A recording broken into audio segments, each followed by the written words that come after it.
thank you so much for having me here on this beautiful afternoon. I know that it is a struggle to be inside on days like today. So thank you so much for coming and giving me your undivided attention. My name is Kelsey Albers. I am a certified health coach. So what is a certified health coach? Like Mark said, I work with people to clean up their diet and lifestyle so they can live as optimally as possible. Some misconceptions about what I do right off the bat: I don't starve people to death, I don't guilt people, and I don't create bodies in 21 days or 6 weeks or whatever. It is my belief that we can be the best possible versions of ourselves, but sometimes that takes time, and sometimes we have to make small changes over a long time to get them to be sustainable and to get them to stick. So let me give you a little bit of background about myself before I start talking about our content for today. I came to my place, I have a financial and banking background, and about 6 years ago, I was diagnosed with MS, multiple sclerosis, for those of you who aren't familiar with that.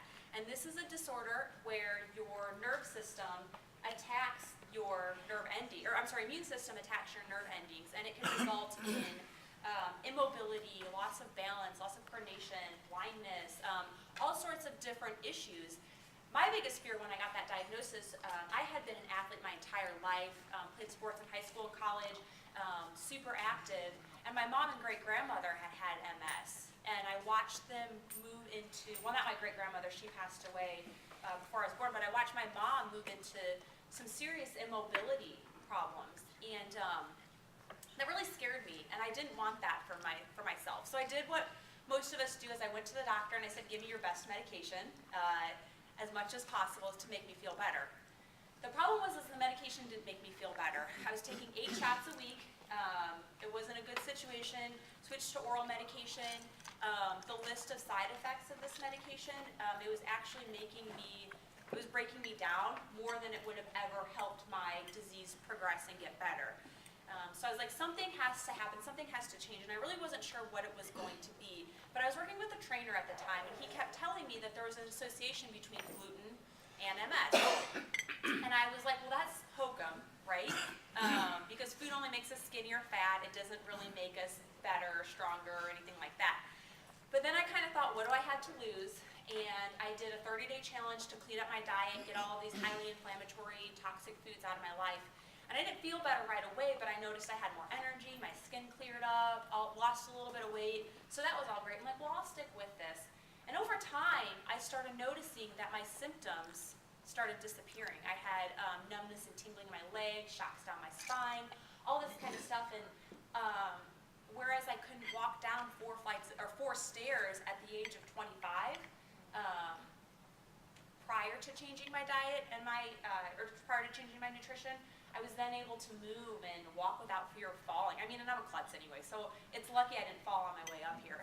But it's been an amazing journey. It's been a 6-year journey for me. And after seeing the difference that nutrition makes, and then seeing our world and the need that people need to hear this message, I was like, that's it, I'm going back, I'm getting certified, I'm going to help people, I'm going to do this for a career. So a year ago, I quit my full-time job in the finance industry and became a full-time health coach, and I love it. It's so exhilarating to me. So today I just want to share my knowledge, and when I work with my clients, what I tell them.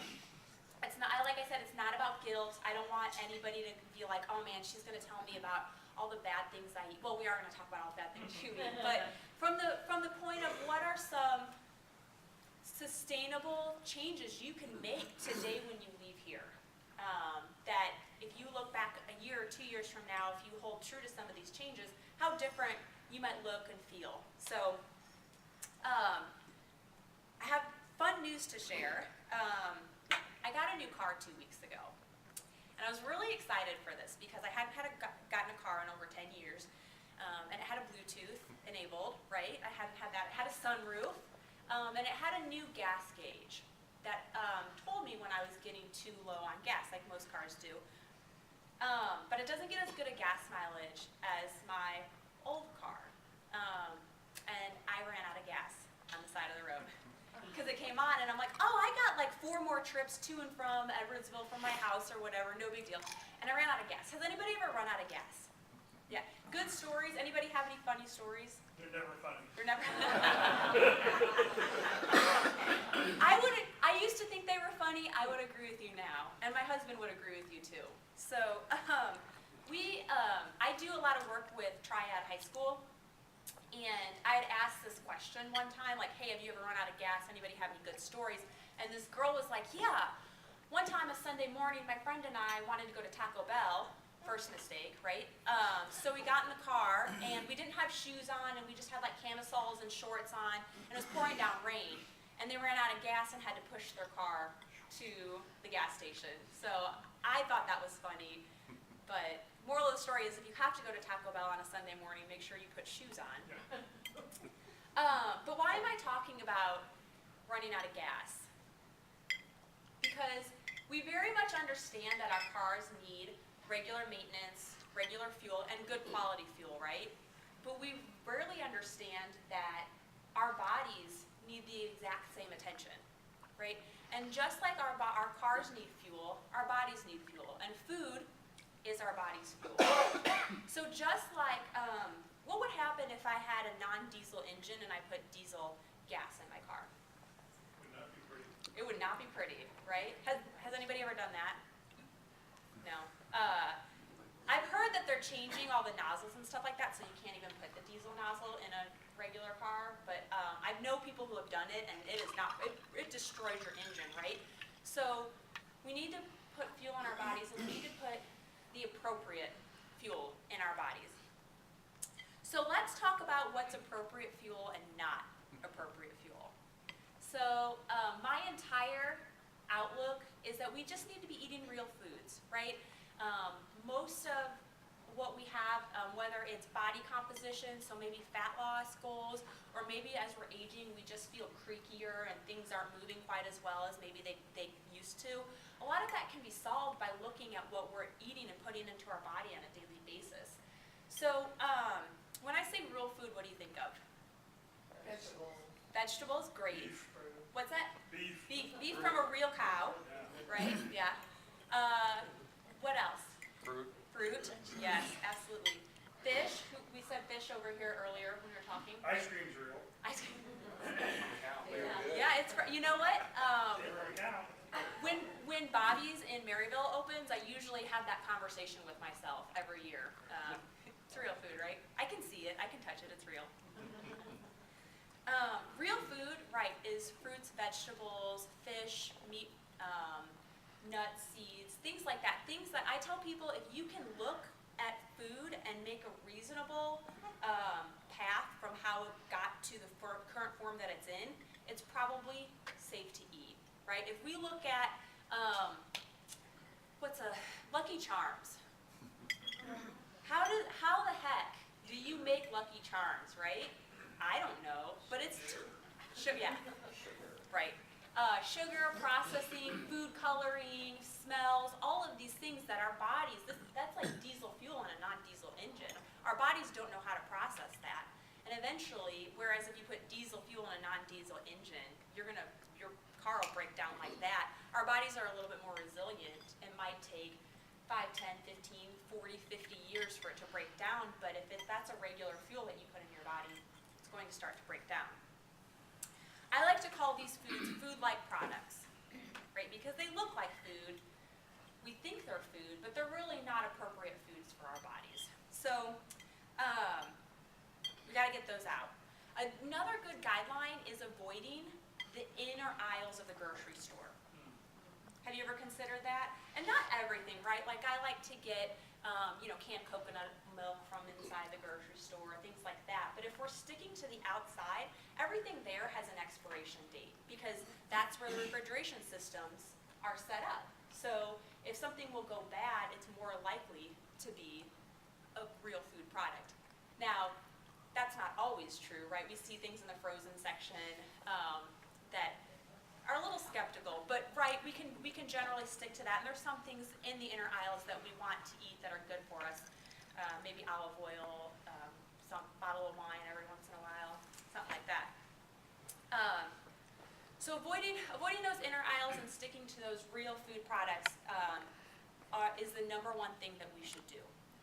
Once we get there, so removing those foods can be really hard, but we always hear that, right? If you're on Facebook, every other day there's a new food, or watch the news, there's a new food that's killing us all.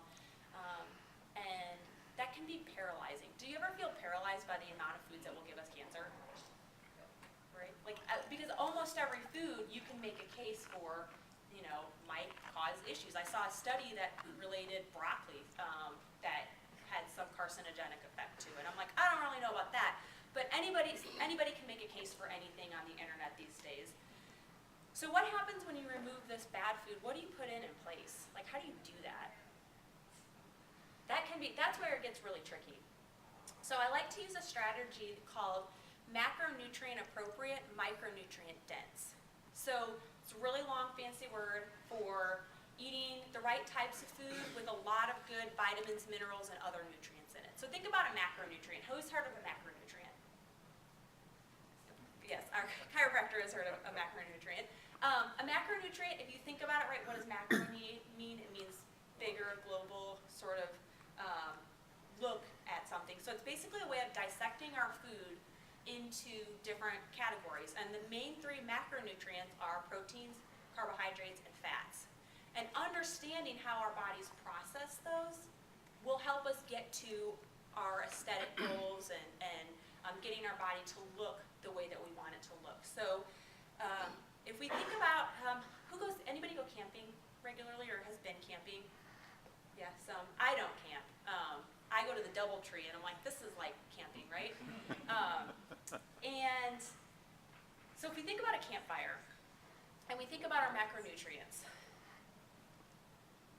what would happen if I built a campfire just with kindling, just with twigs and leaves? What would happen? Start but not last long. Yeah, and it'll probably burn really bright, really fast, maybe smoke a lot, but it's not going to burn long term. That's how carbohydrates act in our body. They're great sources of fuel. That's why when we're tired or hungry, we want sweets, right? Sugar is a form of carbohydrates. So our body wants immediate energy, so we want to get those carbohydrates in, use them and process them. The problem is that our body doesn't know the difference between some good fruit and some Reese's peanut butter cups, right? We just want that sugar no matter what. And our brain says, oh, those Reese's peanut butter cups taste way better than that fruit. So we get great usable, quick forms of energy from our carbohydrates, but what about our proteins and our fats? Well, proteins and fats are going to burn more long-term in our bodies. So looking like a dense log, right, that's going to burn overnight and keep us warm. So if we're wanting long-term energy, we need to make sure that we're getting some good good proteins and fats in. So when we think about different types of food, what type of food would be a carbohydrate? Anybody have a thought? Bread, Potatoes is a starch. potatoes, but they're carbohydrate, right? Mm-hmm. Chips. Chips are a carbohydrate, yep. Pasta. I like for carbohydrates when I'm working with clients, fruits and vegetables should be the main sources of carbohydrates. And then we can work in maybe a little bit of oatmeal, maybe a little bit of rice, things like that. Breads and pastas, those are going to create insulin spikes and blood sugar crashes not too far down the road. So we try and stay away from those a little bit. What about proteins? What would good proteins be? Fish, eggs, love eggs, chicken, all those. I always tell people if it runs, walks, or if it walks, swims, or flies, it's a protein, right? So, and typically if you can find them well sourced, if you can hunt them or fish them or get them directly from a farmer, they're going to be even better for us. What about good fats? Because we're taught that fats are really bad for us, right? Big Macs. Yeah, Big Mac does have a lot of fat in it. But what about good fats? Anybody have any thoughts? What's that? Haagen-Dazs ice cream. Nuts? Is that what you said? Yeah. Nuts, seeds, avocados, olives, olive oil, coconut oil, things like that. And eating a good combination of those is really going to balance out your energy needs and demands. And then depending on your goals, of course, if you have different goals, all of that's going to look a little bit different based on what your goals are. But the other thing to remember is that within those macronutrients, right, our proteins, our carbohydrates, and our fats, we have something called a micronutrient. And those are our vitamins and our minerals. And we always see like the new superfood, right, like acai berries, or I don't know what the newest superfood is right now. But they are very, what's that? Quinoa. Quinoa is listed as a superfood. I thought you said ice cream, and I'm like, well, that's a little bit of a stretch there. Kale's another really good superfood, but they're very micronutrient dense. So if we think about, I like to say the proper macronutrient makeup allows us to survive, right? It gives us energy, get out of bed, do what we need to do. Lots of micronutrients allow us to thrive. So they're rebuilding cells, they're creating a better body and a better system from the inside out. So we want to get lots of fresh fruits and vegetables, like I said, well-raised proteins, and then those good forms of fats. Because we could think about a Cheeto and a carrot, right? They're both a carbohydrate, right? They're both orange, one naturally, one not so naturally, but they're very similar. So when we think about these very similar looking carbohydrates, the one thing that makes them different are those micronutrients that exist within them. So we want to get that, and that's why we want that real food, is because of those nutrients. Most of the foods that we're buying on the inner aisle of the grocery store don't have those nutrients in them. So, like we said, we want to go ahead and get our goals in line. So whether we have fat loss goals, maybe we're trying to run a 5K or run a marathon, that's going to look a little bit different. We need to put more starchy carbohydrates in around our workouts, and then we figure out what our goal is. A lot of people want to lose weight, but they never set a clear goal, right? Has anybody ever done that? Like, they're like, I just want to lose weight. It's January 1st. Everybody else is doing it, so I might as well get on board. And then 30 days later, you're just floating in the world of oblivion again. So setting your goals and being very clear about what you want and remembering those goals, because when it's 9 o'clock at night and that Haagen-Dazs ice cream is screaming your name from inside the freezer, you need to understand and remember what those goals are and keep that in mind. So the last thing that I wanted to cover, and then I'm going to open it up for questions and then make sure we get you out of here on time. Who meal plans? Does anybody do any meal planning? No, where you write out maybe on a Sunday afternoon or Monday morning or Saturday what you're going to have for the week, when you're going to have it. Anybody do that? No. I will tell you that when I work with clients, if you have health goals, whether it's fat loss, whether it's just feeling better, meal planning and prepping is the #1 reason why I see people fail. Because if we don't have a plan, and maybe we have a lot of sales calls, or we're out and we get hungry and we don't have a plan B, that's when we end up running through McDonald's, right? So that's the one skill that I would say, if you take anything away, I have blank meal planning. I meant to bring some up here with me, but I have blank sheets if you want some. Stop by and I'll give you a couple just to get you started. So that is from a 30,000 foot view, my message of real food and